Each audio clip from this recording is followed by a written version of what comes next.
Al-Ghaffar adalah zat yang terus-menerus tidak ada henti mengampuni dosa hamba-hambanya. Setiap kali seorang hamba bertobat dari dosa, berulang dilakukan lagi, setiap itu pula ampunan berulang diberikan. Kalau orang ini bertobat, dia meninggalkan dosa tersebut dan dia beristighfar, maka hatinya langsung dibikin bersih sama Allah Subhanahu wa taala. Assalamualaikum warahmatullahi wabarakatuh. Pernah nggak kita merasa hati begitu sempit, rezeki seret, atau masalah datang bertubi-tubi?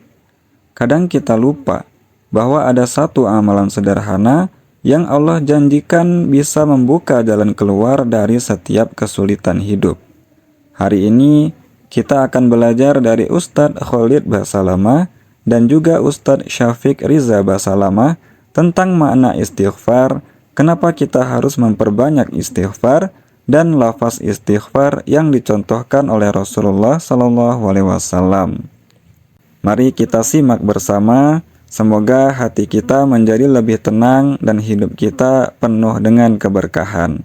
Langsung saja, di sesi pertama ini Ustadz Khalid Basalamah akan menjelaskan tentang makna istighfar. Ini sangat penting untuk kita ketahui agar kita bisa memperoleh manfaat dari istighfar itu sendiri. Istighfar itu sendiri adalah pengajuan permohonan maaf kepada Allah. Sementara taubat pengikraran untuk tidak mengulanginya. Jadi kalau teman-teman di kantor gini buat salah, maafin saya Pak misalnya. Itu istighfarnya. Seperti kita bilang, ya Allah maafin saya. Taubatnya adalah menulis ya, surat pernyataan tidak akan mengulangi pelanggaran itu. Itu namanya taubat. Jadi kalau kita bilang astagfirullah wa atubu ilaih, saya memohon maaf kepadamu ya Allah dan saya bertekad tidak akan mengulanginya.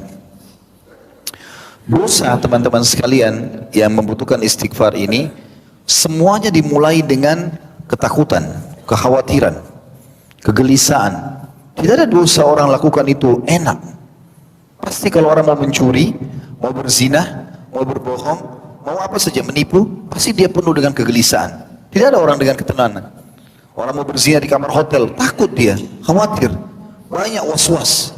Mau mencuri, selalu sembunyi. Bahkan kadang-kadang kalau sudah mencuri uang 1 juta saja, kapan dia dengar kalimat 1 juta di pinggir jalan pun, atau di luar kantornya, atau di kota lain, maka dia selalu merasa dia yang ditargetkan.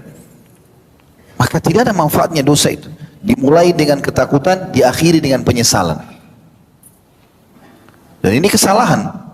Tapi kalau ibadah, dimulai dengan keikhlasan, karena kalau tidak ikhlas tidak diterima, diakhiri dengan kegembiraan.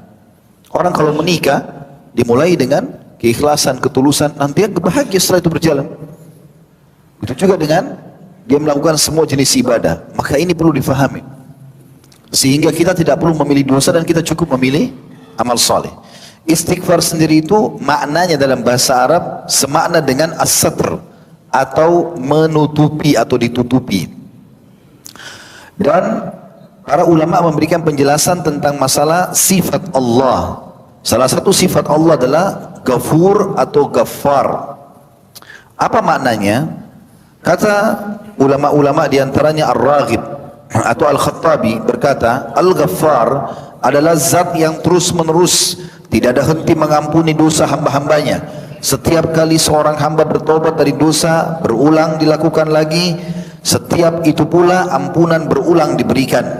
Al-Ghaffar adalah zat yang menutup dosa hamba-hambanya, menutupkan kain iba dan belas kasihan kepada mereka, sehingga dia tidak menampakkan dosa sang hamba pada makhluknya dan tidak merobek tirainya yang menutupinya dengan azab yang akan mencorengnya di mata mereka. Kata ulama, diambil daripada statement Khattabi ini rahimahullah, kalau seandainya ada orang buat dosa dan dia tutupi antara dia sama Allah, lalu dia bertobat kepada Allah, dipastikan Allah tidak akan membuka aib itu. Tetapi kalau ada seseorang dalam perbuatan dosa, dia sudah diberikan peringatan oleh Allah, penyesalan, rasa takut, kegelisahan, kekhawatiran, tetap saja dia terabas dan tidak diikuti dengan istighfar, maka dipastikan Allah akan membongkar aib itu. Maka ini harus hati-hati. Dan Allah tidak pernah jenuh dalam masalah ini. Kata Nabi SAW dalam hadis Bukhari Muslim, Allah tidak akan pernah jenuh sampai kalian jenuh. Kalau kita sudah jenuh, baru Allah tinggalkan. Tapi kalau kita tidak jenuh, tetap selalu begitu, maka Allah SWT akan terima. Kata Nabi SAW, Allah berfirman, kalau ada seorang hamba yang beristighfar, lalu dia buat dosa, dia istighfar lagi, dia buat dosa, dia istighfar lagi, maka Allah akan mengatakan, sesungguhnya dia tahu dia punya Tuhan yang selalu mengampuni, maka aku sudah memaafkannya. Juga ada seorang sahabat mengatakan, ya Rasulullah, kalau aku buat dosa, apa yang harus aku lakukan? Kata Nabi SAW, istighfar. Kata dia, kalau aku melakukannya lagi, kata Nabi SAW, istighfar. Terus saja orang itu mengulangi dan terus saja Nabi SAW mengatakan istighfar. Tapi teman-teman sekalian, kita harus menitikberatkan poin penting dalam masalah istighfar ini tentunya. Karena memang kita selalu pasti akan buat dosa ya. Tidak ada di antara kita yang tidak luput dari dosa teman-teman sekalian. Dengan tergantung orang itu melampaui batas atau dia hanya terjerumus pada keadaan-keadaan yang dia tidak bisa menghindar misalnya. Tapi dia harus sadar itu dosa. Nabi SAW sudah mengatakan itu dalam sebuah hadis yang sahih. Kullu ibn Adam khatta'un wa khairul khatta'in at-tawwabun. Semua Adam pasti berbuat dosa, tetapi sebaik-baik mereka adalah yang selalu atau banyak bertaubat. Dan taubat artinya dia berikrar kepada Allah tidak akan mengulanginya, gitu kan. Di sini bukan kita mengatakan lakukanlah dosa lalu istighfar, dosalah istighfar, bukan itu yang dimaksud. Karena nanti akan kita jelaskan ada statement para ulama yang mengatakan kalau istighfar itu hanya boleh diikuti dengan lisan dan hati, dan memang dia bertekad tidak mengulanginya.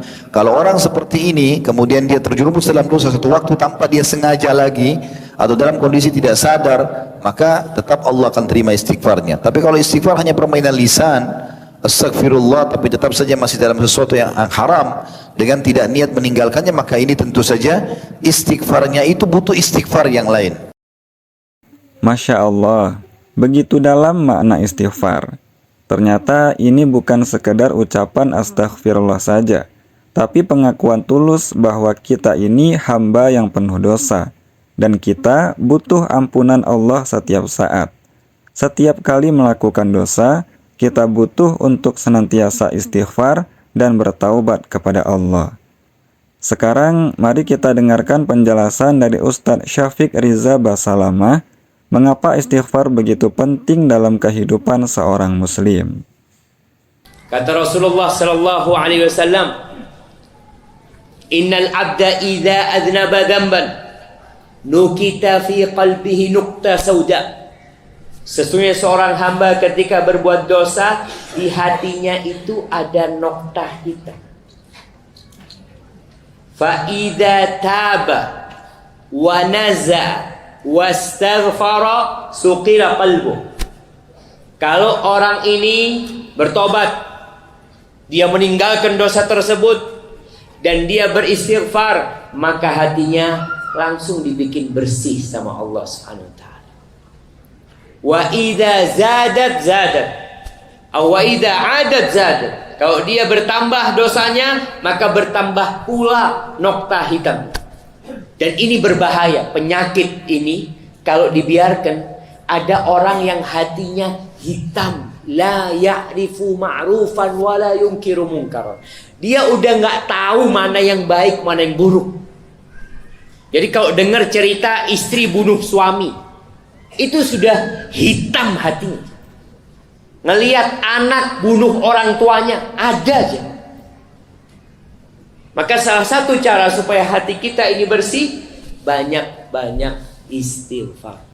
Rasulullah sallallahu alaihi wasallam sehari, jangan bicara sehari, sekali duduk. Kata Abdullah bin Umar, kunna na'uddu li Rasulillah sallallahu alaihi wasallam fi majlisin wahidin. Kita menghitung di satu majlis atau fil majlis, Nabi alaihi salatu wasallam mengatakan, Rabbighfirli wa tub alayya innaka antat tawwabur rahim atau tawwabul ghafur, mi'ata marrah, 100 kali beliau baca. Sampai seperti itu Nabi alaihi salatu wasallam. Padahal beliau itu dosa-dosanya sudah diampuni, yang masa lalu dan akan datang. Ini pelajaran buat kita. Perbanyak istighfar. Baik, waktu istighfar yang paling mulia kapan? Sebelum fajar. Waktu sahur. Apa kata Allah ketika berbincang tentang penghuni surga?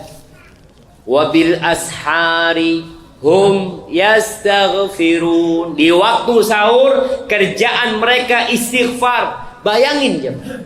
Mereka ini habis sholat malam, habis tahajud, sambil nunggu subuh mereka beristighfar. Subhanallah. Dari penjelasan tadi, kita paham bahwa istighfar bukan hanya untuk menghapus dosa, tapi juga menjadi sebab datangnya rahmat dari Allah.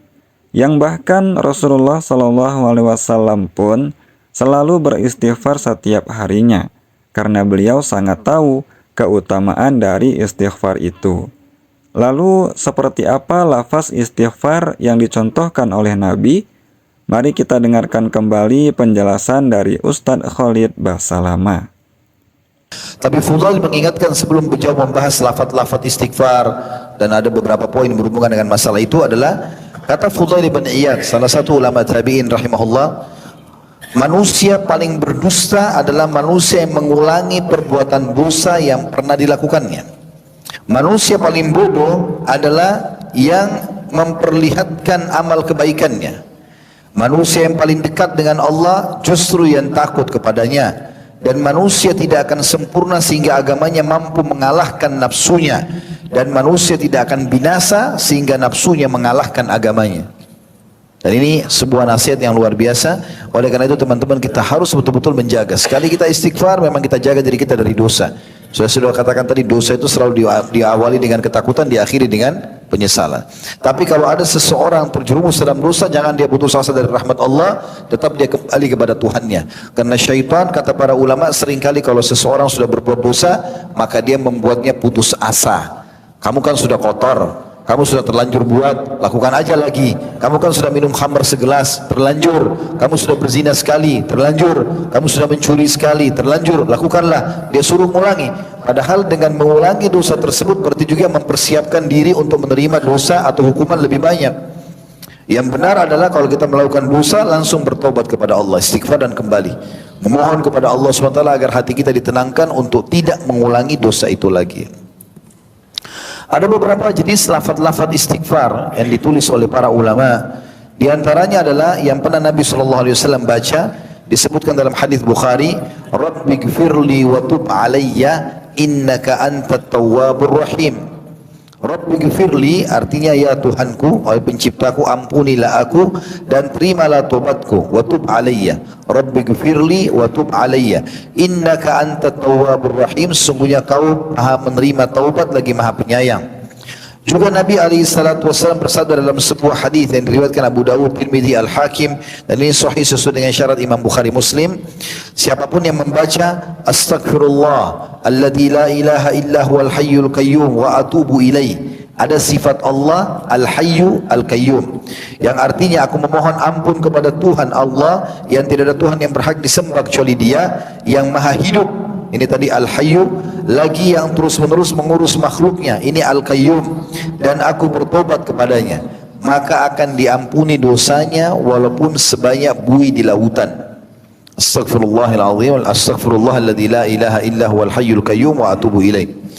Juga ada lafaz yang lain diriwayatkan oleh Imam Bukhari Muslim. Nabi SAW sering membaca Astaghfirullah wa atubu ilaih. Ini yang paling ringkas, Astaghfirullah wa atubu ilaih, Astaghfirullah wa atubu ilaih. Ini juga artinya aku memohon ampun kepada Allah dan bertaubat kepadanya. Di antara juga yang diajarkan Nabi SAW adalah Sayyidul Istighfar atau tuannya istighfar, yang berbunyi Allahumma anta rabbi la ilaha illa anta khalaqtani wa ana abduka wa ana ala ahdika wa wa'dika mastata'at a'udhu bika min syarri ma sana'tu wa abu'u laka bi ni'matika alayya wa abu'u bi dhanbi faghfirli fa innahu la yaghfiru dhunuba illa ant. Ya Allah, engkau adalah Rabbku, dan makna Rabb pencipta, pemilik, penguasa, pemberi rezeki. Tidak ada Tuhan yang berhak disembah kecuali engkau. Engkaulah yang telah menciptakanku dan aku adalah hambamu. Aku senantiasa berada dalam perjanjian denganmu, dan aku yakin akan janjimu tentang pahala bagi orang-orang beriman dan hukuman bagi orang-orang yang durhaka. Semampuku aku berlindung kepadamu dari kejelekan yang aku perbuat atau dosa yang aku perbuat. Aku mengikuti nikmatmu atau aku mengakui nikmatmu kepadaku serta aku mengakui dosa-dosaku. Oleh karena itu ampunilah aku, karena sungguhnya tidak ada yang mengampuni dosa kecuali Engkau. Dan ini disebutkan oleh riwayat Imam Muslim. Dan ini kata Nabi SAW, siapa yang membacanya pada pagi hari tulus karena Allah, kemudian dia meninggal sebelum sore hari, maka dipastikan dia masuk ke dalam surga. Dan siapa yang membacanya di malam hari walaupun cuma sekali, yakin dalam hatinya, maka kemudian dia meninggal sebelum pagi, dipastikan dia masuk ke dalam surga. Alhamdulillah, hari ini kita sudah belajar makna istighfar, pentingnya istighfar, dan lafaz istighfar yang dicontohkan oleh Rasulullah SAW dari para guru-guru kita. Semoga Allah menjadikan kita hamba-hamba yang ringan lisannya untuk beristighfar dan bersih hatinya dari dosa-dosa.